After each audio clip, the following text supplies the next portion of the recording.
Nagtanim nga ako ng talong at okra dito sa Hacienda Gabriela.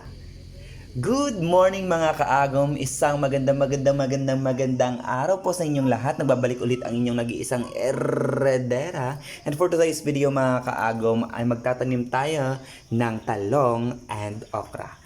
Ayan, so pagkatapos ko magkape doon sa may bahay, ay dumiretso na ako agad dito sa Hacienda Gabriela upang makapagtanim na nga ako ng talong kasi medyo late na.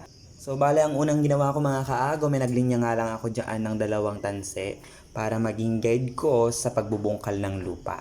Ayan, so sa pagtatanim talaga ng talong, kailangan talagang bungkalin yung lupa para nang sa ganun ay makagapang ng maayos yung kanyang mga ugat. Ayan, so bali 2 hilera nga lang yan mga kaagong kasi hindi naman ganun karamihan yung itatanim kong talong. Mga 10 peraso lang. 10 peraso kada linya. Ayan, so pagkatapos kong bungkalin yung kabilang linya, ay dito naman ako sa kabilang linya nagbungkal. Medyo nahihirapan lang ako sa bumbungkal ng lupa na yan mga kaagom dahil malagkit. Dahil kakatapos lang ng ulan kaya tinatsagaan ko lang sa pagbubungkal.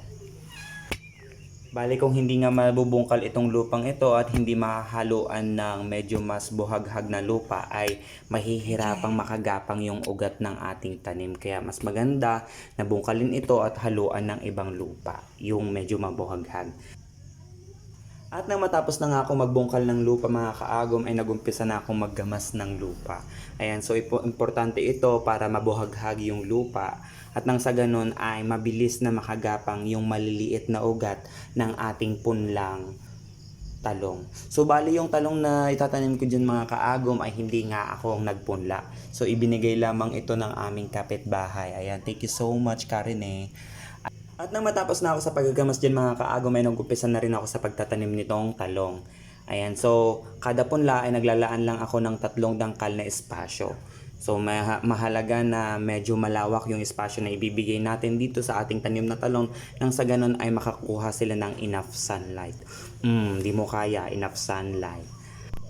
Nang kinahaponan ay bumalik nga ako dito sa Hacienda Gabriela upang tuloy ang pagtatanim mga kaagom. Ayan. So ang itatanim ko naman ngayong aras na ito ay yung okra. At gaya ng ginawa ko dun sa talong mga kaagom ay naglinya nga lang ako dyan ng 2 tanse.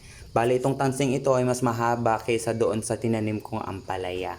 Kaya medyo mas marami itong maitatanim kong okra dito. So bali kada butas ay naglalagay nga lang ako dyan ng 2 buto. So yung buto na ito ay naibabad ko na siguro mga 12 hours ko na siyang naibabad. Kaya medyo mas madali na siyang mabuhay o tumubo. Kung sa talong ay naglalaan ako ng 3 dangkal na espasyo, dito sa tanim kong okra ay naglalaan ako ng 4 na dangkal na espasyo. Kasi tag-2 ito tapos medyo mas malawak pa yung coverage na nasasakop ng okra kaya kailangan 4 na dangkal yung ilagay. Malapit na nga ako matapos din mga kaagom pero talagang tagaktak na yung aking pawis kaya medyo binilis-bilisan ko na nga lang dyan yung galaw para nang sa ganun ay matapos na ako ng madali. So bali 33 pun lang nga dyan ang naitanim ko mga kaagom at nang matapos na nga ako ay umuwi na rin ako agad. So yun lang for today's video. Thank you for watching!